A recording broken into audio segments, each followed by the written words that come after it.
मैत्रेय जी से पूछा, भगवान आप हमें यह बताएं, दक्ष ने कौन सा द्वेष किया शिव जी से, जिसकी वजह से सती जी को देह त्यागनी पड़ी। कथा बड़ी मार्मिक है, मन लगा करके गौर से सुनना। श्री मैत्रेय जी कहते हैं कि भवे शीलवतां श्रेष्ठे दक्षो दुहित्री वत्सलः विद्वेष्मा करोत् तस्मात् अनादृत्यात्मजं पशुम्। शिव का नाम कैसा है? शिव मतलब कल्याण। भगवान का नाम ही कल्याणकारी है, लेकिन भोलेनाथ जी से द्वेष क्यों किया? तो मैत्रेय जी बताते हैं, पहले प्रजापतियों के यज्ञ में ऋषि मुनि देवता सभी गए, दक्ष भी उस सभा में पहुंचे, लेकिन जैसे ही दक्ष उस सभा में गए, सभी ऋषि मुनियों ने खड़े होकर के दक्ष को प्रणाम किया, लेकिन भोलेनाथ जी खड़े नहीं हुए। अब आप सोचोगे क्यों? क्या भोलेनाथ जी अपने ससुर का अपमान करना चाहते हैं? नहीं, लेकिन भोलेनाथ जी तो समाधि में बैठे हैं, राम राम राम राम राम जपते ही रहते हैं। भोलेनाथ जी को पता भी नहीं चला कि दक्ष कब आए, कब सभा में लोग खड़े हो गए।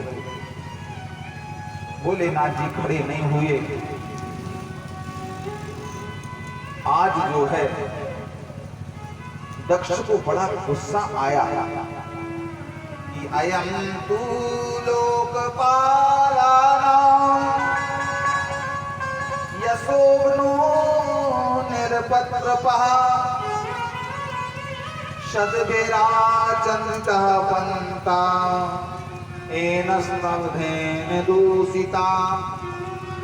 दक्ष बोला, अरे विशिष्ट लोगों में विशिष्ट लोगों का आगमन होना चाहिए, अच्छी सभा में अच्छी लोगों को बुलाना चाहिए। ये प्रेतों के साथ में रहने वाला, प्रेत आबातेषु भूतेषु, भूत प्रेतों के साथ में रहने वाला, ये क्या समझे? ये दक्ष प्रजापति की सभा है। अरे ऐसे लोगों को सभा में नहीं बुलाना चाहिए। और देखिए, मेरी तो गलती हो गई जो मैंने इतनी सुंदरी कन्या को इस भोलेनाथ जी के साथ विवाह कर दिया। एक बोला, क्यों किया तुमने विवाह? विवाह करने कोई और थोड़ी गया था, तुम ही तो गए थे लड़का देखने। बोले, क्या बताएं, मेरी बड़ी गलती हो गई। दक्ष इतने में भी नहीं रुका। दक्ष आग बबूला हो गया और आग बबूला होकर के भोलेनाथ जी को गाली देने लगा। देखिए, कई लोगों की आदत होती है, जब ज्यादा गुस्से में होते हैं तो भगवान को गाली देने लगते हैं। अब वह बात हम इधर से कहेंगे नहीं। क्यों? क्योंकि हम कोई भी ऐसी बात निकालना नहीं चाहते जो किसी के जीवन में सत्य हो। बोलो भाव से राधे राधे। बस इतना ही समझ जाओ कि कभी भगवान को गाली नहीं देना चाहिए, उसका परिणाम ठीक नहीं रहता है। बोलो भाव से राधे राधे।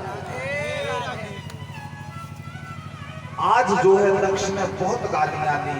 ये प्रेतों के साथ रहने वाला है, इसको सभा में बैठने का ढंग नहीं है, विशिष्ट लोगों में जाने का तरीका नहीं है, इसको निमंत्रण किसने किया, इसको सभा से निकालो। भोलेनाथ जी की समाधि खुली, जरा सा मुस्कुराए। क्यों? भोलेनाथ जी बोले, भैया शादी चल रही है। क्या चल रही है? और शादी में गालियां तो दी जाती हैं। गालियां गाते हो ना आप लोग शादी में? अभी शादी है, गालियां गाओगे, गाई जाती है ना। तो भोलेनाथ जी बोले, किसी को शादी में गालियां मिलती हैं और किसी को शादी के बाद मिलती हैं। तो हमारी शादी हो गई, उस समय कोई गाली देने वाला नहीं था, तो इस समय गाली मिल रही है, सुनना चाहिए। लेकिन दक्ष शांत नहीं हुआ, दक्ष गाली देता रहा। वो गाली देते देते आज दक्ष ने श्राप भी दे दिया कि सहवायम न लभते देवैर्देव गणाधमा। अरे इस भोले को, शिव को देवताओं के साथ भाग न दिया जाए। नंदीश्वर को गुस्सा आया, हमारे स्वामी से ऐसा बोल रहा। नंदीश्वर ने हाथ में जल लिया, जल लेकर के श्राप दे दिया कि ये दक्ष जो तुम जिस मुंह से बड़बड़ा रहा है, गाली दे रहा है, यह तेरा सिर बकरे का सिर हो जाए। इतने में जब नंदीश्वर ने यह श्राप दिया तो भृगु जी से नहीं रहा गया। भृगु जी खड़े हुए कि दामाद ससुर की लड़ाई, ये तीसरा क्यों बोल रहा। तुरंत ही नंदीश्वर खड़े, भृगु जी खड़े हुए। भृगु जी ने श्राप दे दिया कि जाओ शिवगण पाखंडी हो जाए। ओहो, शिवगण बोले इन पंडित जी को, भृगु जी को क्या जरूरत थी। तो तुरंत ही गण खड़े हुए और ब्राह्मणों को श्राप दे दिया कि सभी ब्राह्मण सर्वभक्षी हो जाएं। क्या हो जाए, सर्वभक्षी हो जाए, मांस मदिरा का सेवन करने लगे। पहले ब्राह्मण सेवन नहीं करते थे, तभी से चालू हुआ है। सब नहीं करते लेकिन कुछ कुछ करते, सर्वभक्षी हो जाए। भोलेनाथ जी ने सोचा हम आए तो थे स्वागत समारोह में, किसमें, स्वागत समारोह में। इधर तो साफ समारोह चल रहा है, कोई इसको श्राप दे रहा, कोई उसको श्राप दे रहा, कोई उसको श्राप दे रहा।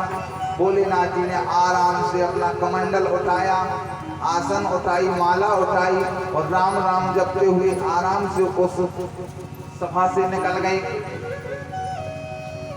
वहां से निकले, लेकिन एक बार कोई प्रेम का धागा टूट जाए, गौर से सुनना, रिश्तेदारी में, परिवार में या गांव पड़ोस में एक बार यदि प्रेम का धागा टूट गया दोबारा जुड़ता नहीं। वो जुड़ भी जाए तो वो मन नहीं रहता जो पहले था, होता है ना। एक बार यदि मन खराब हो गया फिर वो मन नहीं जुड़ता। इसीलिए परिवार में, समाज में, गांव में, रिश्तों में सोच समझ करके बोलना चाहिए, अच्छे से रहना चाहिए, क्योंकि गांव, समाज, परिवार ये घर जैसे होते हैं। आज इन दोनों में आपस में, ससुर दामाद में मनमुटाव हो गया। रही मन धागा प्रेम का, मत तोड़ो चटकाए, और टूटे से फिर ना जुड़े, जुड़े गांठ पड़ जाए। गांठ बंध जाती है। आगे चल करके दक्ष के लिए प्रजापतियों का नायक बना दिया गया। अब तो दक्ष के पास गद्दी आ गई, और जब गद्दी आ जाती है तो हर आदमी को अभिमान हो जाता है, होता है ना। अब जैसे इधर विधानसभा चुनाव चल रहा है, हमारे आसू भैया तो नेता हैं बीजेपी के, बोलो भाव से राधे राधे। जब चुनाव चलते हैं तो नेता लोग कैसे आते हैं, माता जी ध्यान रखना हम आपके बाल आए, माता जी ध्यान रखना, बस आपके आशीर्वाद की इच्छा है, होता है ना। और जब चुनाव जीत जाते हैं फिर गाड़ी में से हाय हाय बाय बाय करते हैं नेता लोग, हाथ हिलाते रहते हैं, होता है ना। पहले नेता लोग हाथ जोड़ते हैं, फिर जनता को जब जरूरत पड़ती है तो जनता हाथ जोड़ करके जाती है, उनके बंगले पे जाएगी, थोड़ी विधायक जी से मिलना है या कोई भी नेता से मिलना है। अरे अभी तो वो सो रहे हैं, 12 बजे मिलेंगे, बताओ क्या काम, कल आना, चलो कल आना, होता है ना। क्योंकि पद का अभिमान होता है, और जीवन में अभिमान नहीं आना चाहिए। बस जीवन में सब कुछ आ जाए, केवल अभिमान ना आए, क्योंकि अभिमान आया तो धीरे धीरे उल्टी गिनती चालू हो जाती है। चाहे कितने भी ऊंचे पद पर पहुंच जाओ, कितना भी मान प्रतिष्ठा हम लोगों की बढ़ जाए, समाज में इज्जत बन जाए, कभी अपनी औकात को मत भूलो। सीधी सी बात है। क्यों?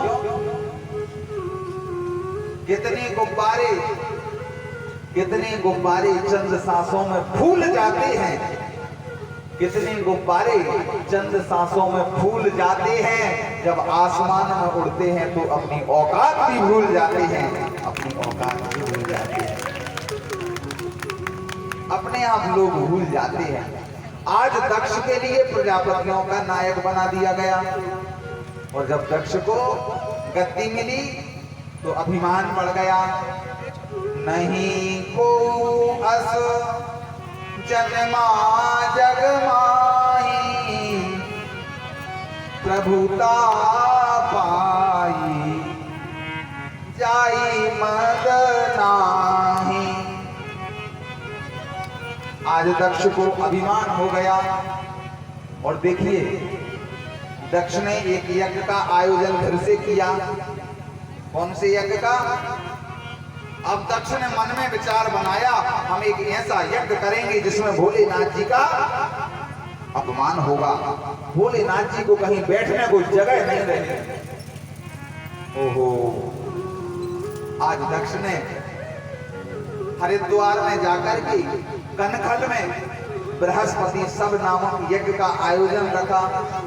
उस आयोजन में सभी को निमंत्रण दिया गया। कथा बहुत गौर से सुनते चलना, बहुत रोचक कथा है। जैसे ही बृहस्पति सब नामक यज्ञ का आयोजन रखा, सभी को निमंत्रण दिया। ब्रह्मा जी को, विष्णु जी को, इंद्र को, यम को, सूर्य को, करण को, सबको। लेकिन निमंत्रण किसको नहीं दिया? भोलेनाथ जी को। क्यों? क्योंकि इनका तो अपमान करना है। आज वह समय आया, सब लोग यज्ञ की तरफ जा रहे हैं, और ऊपर से जैसे ही सती जी ने देखा, सती विलोके व्योम विमाना, जात चले सुंदर विधि नाना। सती जी ने देखा सुंदर सुंदर विमान जा रहे हैं, तो उसमें से एक उनकी सहेली जानकर की बोली, तुम्हारे पिताजी के यहाँ यज्ञ हो रहा है। सती जी बोली, अच्छा चलो, इसने हमें जानकारी दे दी। अब सती जी तुरंत अपने स्वामी जी के पास गई। देखो भैया, एक बात बताएं, जब दो लोगों की लड़ाई हो जाए ना, तो तीसरा आदमी मजा देता है, होता है ना। जैसे गांव में मान लो आपके यहाँ ही शादी है, और किसी से आपकी बुराई है, तो आपने उसको भी निमंत्रण दिया, और जिससे बुराई नहीं है उसको भी निमंत्रण दिया। हमारी बात को अन्यथा नहीं लेना, केवल समझना। तो जिससे आपका हित है और जिससे आपका बुराई है, तो वो हित वाला आदमी बुराई वाले के पास जाएगा और क्या कहेगा? अरे वहां शादी का कार्ड आया तुम्हारे पास।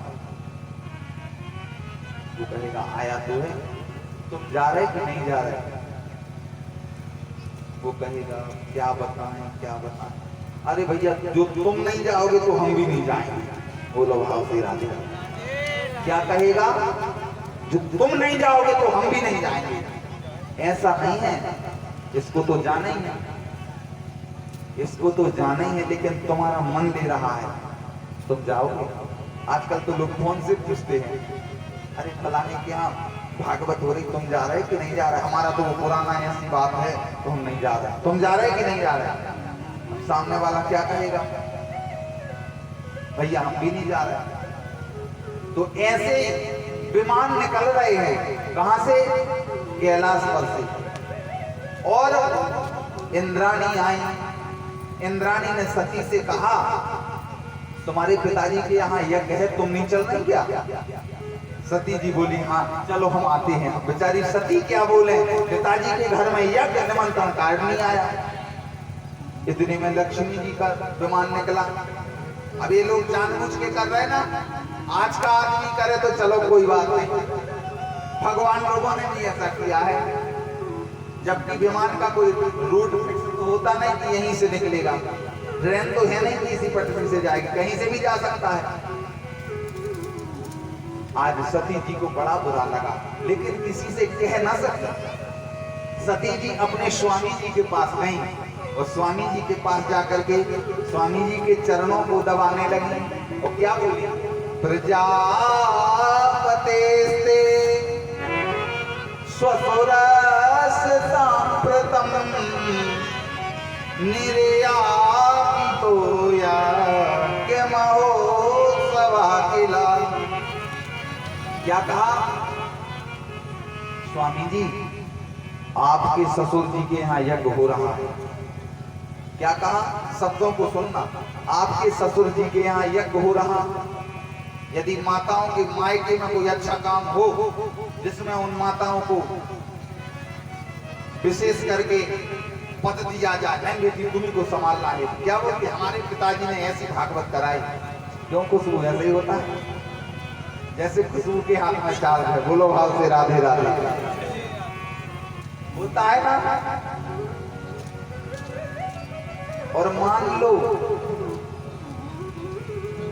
सम्मान ना मिला हो तो हमारी माताएं क्या कहती हैं, आपके ससुर के यहाँ यह कार्यक्रम चलना नहीं है। भोलेनाथ जी हंसने लगे कि आज हमारी स्वामी जी पैरों को दबा रही हैं, कोई बात है। होता है ना, जब माताओं को कोई बात मनवानी हो अपने स्वामी जी से, चरण पकड़ेंगे, स्वामी जी भी बड़े खुश होते हैं। भोलेनाथ जी बोले, यह बताओ तुम्हारी क्या चाहती हो? सती जी बोली, कुछ नहीं, हम चाहते हैं कि आपके ससुर यानी हमारे पिताजी के यहाँ जो यज्ञ का आयोजन है, लोग भी चलें। भोलेनाथ जी बोले, कोई निमंत्रण कार्ड आया है, कोई चिट्ठी पत्री आई है? पहले फोन तो चलते नहीं थे, इधर से व्हाट्सएप पर सेंड करो तो 200-400 लोगों को पहुंच जाएगा, ऐसा तो था नहीं। पहले चिट्ठी पत्री डाली जाती थी, आज डाली 15 दिन बाद पहुंचती थी और ना भी पहुंचे तो सती जी बोली, कार्ड तो हमारे पिताजी ने भेजा होगा, लेकिन कहीं डाक फंस गई होगी। भोलेनाथ जी बोले, तो हम ऐसे में नहीं जाएंगे। सती जी बोली, चलो आप। बार बार समझाया, लेकिन भोलेनाथ जी ने वो नहीं कहा कि हमारा उससे कोई विरोध है। भोलेनाथ जी ने लास्ट में यही कह दिया कि आवत ही हर से नहीं और नैनन नहीं स्नेह, तुलसी वहां न जाइए चाहे कंचन बरसे मेघ। जैसे मान लो कोई आपके घर में आए, आप उसको सम्मान मांगो तो उसे अच्छा लगेगा क्या? नहीं लगेगा। तो ऐसे घर में कभी नहीं जाना चाहिए जिस घर में सम्मान ना होता हो। सती जी ने बहुत आग्रह किया तो आज भोलेनाथ जी ने कह दिया, अरे प्राण प्रिया, तुम वहां जाओगी, हमारा अपमान सहन नहीं होगा तो तुम अपने शरीर से प्राण को भी त्याग सकती हो, इसलिए वहां न जाओ। भद्रम भवत्या न ततो भविष्यति, वहां जाने से तुम्हारा कल्याण नहीं होगा। क्यों? यद्यपि जगदारुण दुख दाना और सबसे कठिन जाति अपमाना। सभा में यदि सम्मान न मिले तो उससे बड़ा दुष्परिणाम कुछ नहीं है।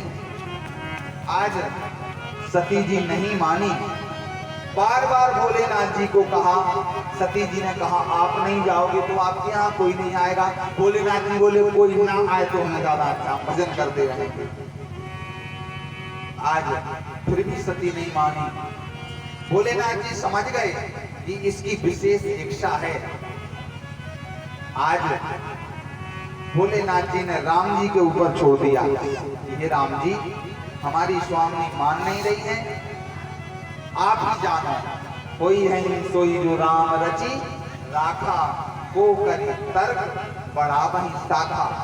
जब अपने लोग भी ज्यादा अपनी बात को ना माने तो राम जी के ऊपर छोड़ देना चाहिए।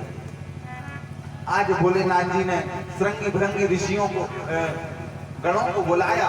उन गणों से कहा, जाओ तुम लोग मेला देखना चाहते हो क्या, तो जाओ माता जी के साथ चले जाओ।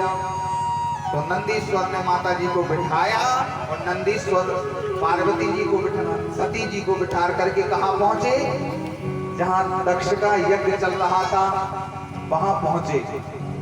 अब जैसे ही वहां गए तो सबसे पहले कौन मिला, माता। तो जैसे ही मां मिली और मां ने जैसे ही सती को देखा तो सादर भली है मिली एक माता, भगनी मिली बहुत मुस्काता। जैसे ही मां मिली, मां ने तो सती जी को हृदय से लगाया, अरे बेटी बहुत अच्छा हुआ जो तुम आ गई। और मां तो रोने लगी। लेकिन जो बहनें मिली, बहनों ने उपहास कर दिया। उपहास जानती हो, जिसे मजाक बोलते हैं, मजाक कर दी। कैसी, अरे बहन तू तो अच्छी आ गई, मैंने तो सुना था कि दक्ष ने यज्ञ किया लेकिन तुम्हें निमंत्रण नहीं दिया, चलो तुम्हें निमंत्रण भी नहीं मिला, तुम आ गई, बहुत अच्छा रहा। अब सती ने जब यह बात सुनी तो सती से रहा नहीं गया। सती बेचारी उदास हो गई। इतने में दक्ष को पता चला कि हमारी पुत्री यज्ञ में आ गई है। तो दक्ष ने कह दिया, कोई भी सती का सम्मान नहीं करेगा। आगे चले, जैसे ही पिता भवन जब गई भवानी, दक्ष त्रास काहू ना सन्मानी। जैसे ही पिता के भवन में सती गई, जो नौकर नौकरानियां जल लेकर के दौड़ते फूल की वृष्टि करते, उन्होंने भी सती को देखा नहीं। आगे जब पिता मिले, पिता ने सती को देखा और मुंह घुमा लिया। अब तो सती से नहीं रहा गया। सती ने सोचा चलो यज्ञ को दर्शन और करें। यज्ञ में जैसे ही आगे बढ़ी, कहीं पर ब्रह्मा जी का भाग, कहीं पर विष्णु जी का भाग, कहीं पर सूर्य का भाग, लेकिन भोलेनाथ जी का भाग कहीं नहीं है। कतहु न दीख शंभु कर भागा, कहीं पर भी भोलेनाथ जी का भाग नहीं दिखा। आज सती को बहुत क्रोध आया कि जिन दो अक्षरों से जीव का कल्याण होता है वही भोलेनाथ जी के लिए इस दक्ष ने कहीं पर जगह नहीं दी। अब इस शरीर को कोई कहे कि यह दक्ष कुमारी है, यह हमसे स्वीकार नहीं होगा, इसे हम सहन नहीं करेंगे। यदि किसी ने कह दिया ये दक्ष कुमारी है तो हम उसको सहन नहीं कर पाएंगे। देखते ही देखते सती जी आसन पर बैठी और आसन पर बैठ करके अतस्तबोधमिदं कलेवरे न देधार इससे इसकी कंठ करहिना जगदस् मोहाति विशुद्धि मंदसो जुगोप्सितश्चो धर्मं प्रचक्षते। आज सती जी ने मन में विचार बनाया, जहां पर मेरे पति का सम्मान नहीं, मेरे स्वामी के लिए भाग नहीं, मेरे स्वामी का कोई सम्मान नहीं, ऐसे शरीर को धारण करने का कोई अस्तित्व नहीं है। सती बैठी और बैठते बैठते मन में ओम नमः शिवाय, ओम नमः शिवाय, ओम नमः शिवाय बोलते बोलते सती जी के लिए बहुत क्रोध आया। देखते ही देखते सती जी के शरीर से आग जली और उसी आग में शरीर का सती का शरीर शांत हो गया। बोलिए सती महारानी की जय हो। नास कहीं योग अग्नि तन धारा भयं सकल मत हाहाकार। सारे संसार में हाहाकार मच गया कि सती जी ने शरीर को त्याग दिया। जैसे ही नारद जी को पता चला तो नारद जी ने तुरंत कहा कि भगो भवान्या प्रजापति असत्रताया अवगम नारदा।